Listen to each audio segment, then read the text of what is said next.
हम कुछ important calculation के पार्ट्स समझते हैं इस वीडियो में. This is going to be a very important video which is based on my experience कि स्टूडेंट्स कौन कौन से एरियाज में सबसे ज़्यादा गलती करते हैं, तो मैं वो पहले से बता देना चाहता हूँ. So the video is about important points at the time of calculation. So हमने कैलकुलेशन वाले वीडियो में ये समझा था कि हम असेट को खरीदते हैं, फिर हम उस पर डिप्रिसिएशन कैलकुलेट करते हैं, राइट. सो हम अलग अलग यहाँ पे एग्जांपल्स ले लेते हैं एंड हम उसे समझते हैं. अकाउंटिंग ईयर हम जो फॉलो कर रहे हैं it is 31st of March. ठीक है, तो हम सभी कैलकुलेशन में 31st मार्च को कंसिडर करते हैं. सो परचेज डेट मैं सबके ले रहा हूँ, तो परचेज अलग अलग एग्जाम्पल में सबका वैल्यू भी सेम रखते हैं हम लोग. परचेज की जो वैल्यू है, असेट की वैल्यू है, वो 50,000 है. ठीक है, एंड रेट ऑफ डिप्रिसिएशन 10% है. सब में यही है.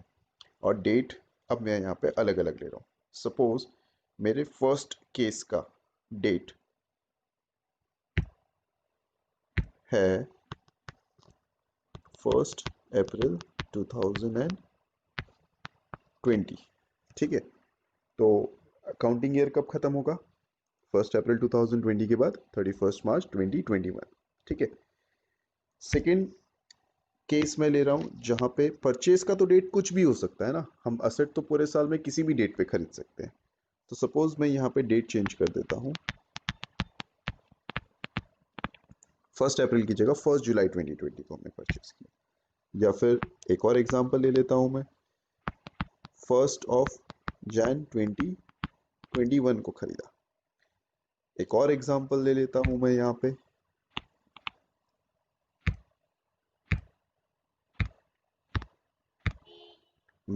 हमने असेट 1 मई 2021 को खरीदा. ठीक है, अब हम डिप्रिसिएशन कैलकुलेट करते हैं. हमारा डिप्रिसिएशन का डेट कौन सा है? मैंने डेट तो लिखा है स्क्रीन पे, बट मैं यहाँ पे ईयर भी लिख देता हूँ. बताओ आप लोग कौन सा डेट है? 31 मार्च 2021. ठीक है, 2021 को हमारा अकाउंट्स प्रिपेयर होगा, एक साल खत्म होगा. अब जब मैं फर्स्ट एग्जांपल का डिप्रिसिएशन कैलकुलेट करता हूं, तो देखो सभी एग्जांपल में, चारों डेट्स में आप एक बात समझना, हमारा जो डिप्रिसिएशन है ना, वो डिप्रिसिएशन चारों एग्जांपल में सेम डेट पे कैलकुलेट होगा. कौन सी डेट पे कैलकुलेट होने वाला है? 31 मार्च 2021. ठीक है, परचेज का डेट कुछ भी हो सकता है, ये इंपॉर्टेंट पॉइंट है मुझे आपको जो इस वीडियो में बताना है. बट डिप्रिसिएशन का डेट तो सेम ही रहेगा. आप कभी भी एसेट खरीदो, कोई भी एसेट खरीदो, आपने मोबाइल खरीदा है या आपने एसी खरीदा है या आपने मशीनरी खरीदा है, आप कोई भी डेट पे खरीदते हो, आपका डिप्रिसिएशन जो लगेगा वो साल के अंत में लास्ट डेट को लगेगा 31 ऑफ मार्च. अब इम्पॉर्टेंट क्या है? रेट 10% है. चलो 10% हमने कैलकुलेट किया. 1 अप्रैल पे जो हमने असेट खरीदा था उसका हम 10% कैलकुलेट कर रहे हैं, तो 50,000 का हमने असेट खरीदा और उसका 10% आ गया 5,000. चलो ठीक है, सही. 50,000 का 10% 5,000. मेथड कोई भी हो, यहाँ पे हम लोग सिर्फ फर्स्ट ईयर की बात कर रहे हैं, तो इट डजेंट मैटर एसएलएम है या डब्ल्यूडीवी है. ठीक है, अब सेकेंड एग्जाम्पल ग्रीन वाला मैं यहाँ पे ले रहा हूँ. 50,000 का 10% हम कैलकुलेट करते हैं तो कितना आता है? 5,000 आता है. बट यहाँ पे 5,000 is wrong. Why? Because date of purchase is 1 July. Depreciation जो 10% है वो पूरे एक साल का है. एक साल कंप्लीट हो तो 10% लगेगा. मतलब अगर आप अपने स्कूल के सिंपल इंटरेस्ट चैप्टर को रिकॉल करो तो मंथ्स काउंट करने होते हैं जब भी आप एक साल से कम पीरियड लेते हो, PRT अपॉन 100 वाला फॉर्मूला. सिमिलरली यहाँ पे भी आपको वही अप्रोच यूज करना है. यहाँ पे you will have to count months. And based on my experience मैं देखा है कि स्टूडेंट्स इसमें बहुत गलती करते हैं मंथ्स काउंटिंग में भी. और ये उंगलियों पे नहीं काउंट करना है आपको, ढंग से मंथ्स काउंट करने हैं, आपको सब्ट्रैक्शन नहीं करना है। 12 - 7 या 3 - 7 उस तरह से बिल्कुल नहीं करना। शुरुआत में आपको मंथ्स काउंट करने हैं। So how do you count months here? 1 जुलाई को खरीदा, 1 जुलाई को, और हम अकाउंट्स कब बना रहे हैं? 31 मार्च। तो आप यहाँ पे कैलकुलेट करिए 1 जुलाई से 31 मार्च, ये डेट पे कितना डिप्रिसिएशन होता है। 1 जुलाई से 31 मार्च आपको कितने मंथ्स होते हैं, आपको ये कैलकुलेट करना है। तो यहाँ पे सबसे पहले सवाल आएगा कि जो 1 जुलाई है उसमें जुलाई काउंट होगा कि नहीं होगा। पहली तारीख जुलाई की है और 31 मार्च है, तो आपको 1 जुलाई है इसलिए जुलाई मंथ भी काउंट करना है। सो जुलाई, अगस्त, सितंबर, अक्टूबर, नवंबर, दिसंबर, जैन, फेब एंड मार्च। आप इसे काउंट करो, कितने मंथ्स होते हैं? It comes to 9 months. So यहाँ पे जो हमें डिप्रिसिएशन कैलकुलेट करना है वो 9 मंथ्स का कैलकुलेट करना है। So how will you calculate it? As I told you, you have to use PRT upon 100। So PRT upon 100 के अप्रोच से कितना आएगा? 50,000 का 10% जो 5,000 आया था, वो 5,000 पूरे एक साल का है। तो हमें 9 मंथ्स का निकालना हो तो क्या करना पड़ेगा? इंटू 9, क्योंकि 9 मंथ्स है और पूरे साल में कितने मंथ्स होते हैं? 12, तो divide by 12, that comes to 3750। समझ में आया? यहाँ पे आपको प्रोपोर्शनेट निकालना है, मतलब पूरा सेम कॉस्ट है असेट की 50,000, पर डेट चेंज हो गया तो डिप्रिसिएशन चेंज हो जाएगा। यहाँ पे it will not remain same. ठीक है, दूसरा एग्जाम्पल हम यहाँ पे ले रहे थे, यहाँ पे मैंने उसका डेट चेंज कर दिया क्योंकि मुझे लगता है कि ये आपको और अच्छे से दूसरी क्लैरिटी देगा। हमने 31 जैन को एक मशीन खरीदा है, चलो, और इस बार उसकी वैल्यू सेम ही है 50,000, तो क्या उसका डिप्रिसिएशन सेम आएगा? नो।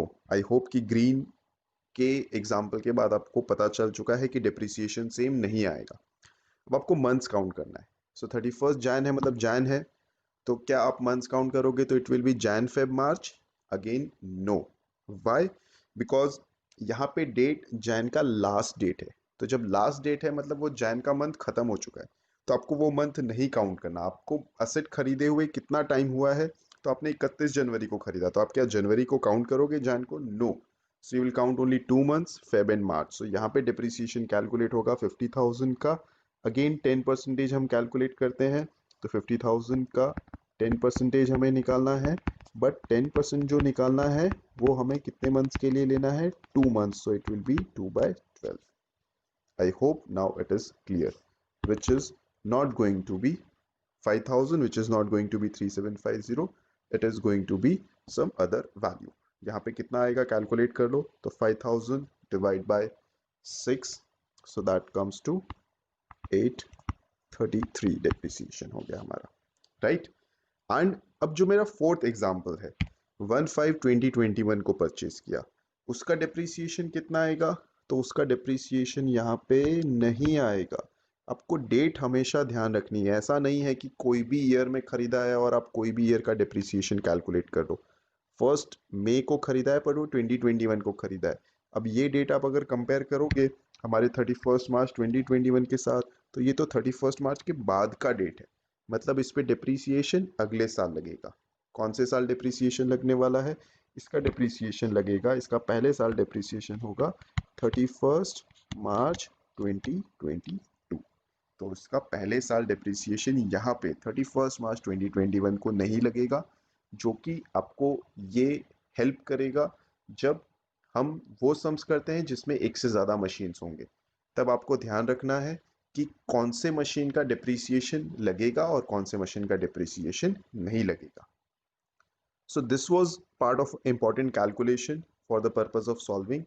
अब इसी तरह से सिमिलरली, ये तो परचेज की हमने बात की, अब परचेज के बाद सेल भी आता है, तो सेल में भी सेम यही ध्यान रखना है। जैसे परचेज का कोई फिक्स नहीं है कि इट शुड बी 1 अप्रैल, वैसे सेल का भी कुछ फिक्स नहीं होता है, सेल भी कभी भी हो सकता है। ठीक है, तो अगर सेल 31 मार्च को हो रहा है तो एज अ स्टूडेंट आपका काम सिंपल है, जहाँ पे आप 12 मंथ्स का ही कैलकुलेट करते हो। बट अगर सेल अलग डेट पे हो रहा है, 31 मार्च को नहीं हो रहा, उसकी जगह पे सपोज 30 सितंबर को हो रहा है, तो 30 सितंबर को होगा तो आपको फिर पता चलना चाहिए कि आपको डिप्रिसिएशन कितने मंथ्स का कैलकुलेट करना है। जो आपका लास्ट डिप्रिसिएशन कैलकुलेट हुआ था which is normally again 31st मार्च, तो आपको फिर वहां से वहां तक काउंट करने होंगे मंथ्स.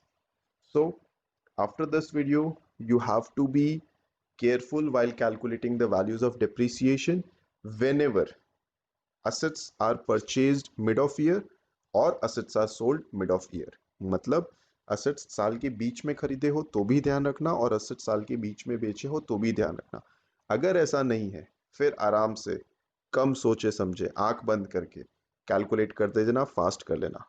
पर 1 अप्रैल और 31 मार्च की जगह पे अगर असेट का खरीदना और बेचना हुआ है तो थोड़ा रुकना, पॉज लेना और ध्यान से कैलकुलेट करना सिर्फ पहले साल के डिप्रिसिएशन के लिए. Because from next year onwards आपका जो डिप्रिसिएशन का जो होगा पीरियड वो तो 12 मंथ्स सेम ही रहने वाला है. राइट? क्लियर? आई होप अब आपको ये समझ में आ गया होगा. Now this video will actually help you for calculation. So after this video, next video is एक एग्जाम्पल हम ले लेंगे, एक सम ले लेंगे एंड उसका journal entry and ledger posting मैं आपको बता दूंगा, सो दैट आपका डिप्रिसिएशन बेसिक से लेके एक सम सॉल्विंग तक कंप्लीट हो जाता है. For basic understanding of the chapter, the purpose, the objective of these video is not कि आपको एग्जाम में मार्क्स कितना स्कोर करना है या मार्क्स कैसे स्कोर करने में हेल्प करेगा, बट मेरा यहाँ पे ऑब्जेक्टिव है कि आपको बेसिक्स तो कम से कम समझ में आ चुके हो, आपको basic journal entry and basic ledger and basic calculation पता हो. उसके बाद के लिए आपको खुद से ही सेल्फ प्रैक्टिस करनी है. ठीक है, चलो नेक्स्ट वीडियो पे मिलते हैं. Ending this video with a quote: Stop doubting yourself, work hard and make it happen. खुद पे भरोसा रख, मेहनत कर, हो जाएगा. So after watching this video, याद है क्या करना है? Yes, share it with your friends. चलो मिलते हैं नेक्स्ट वीडियो में. Bye bye.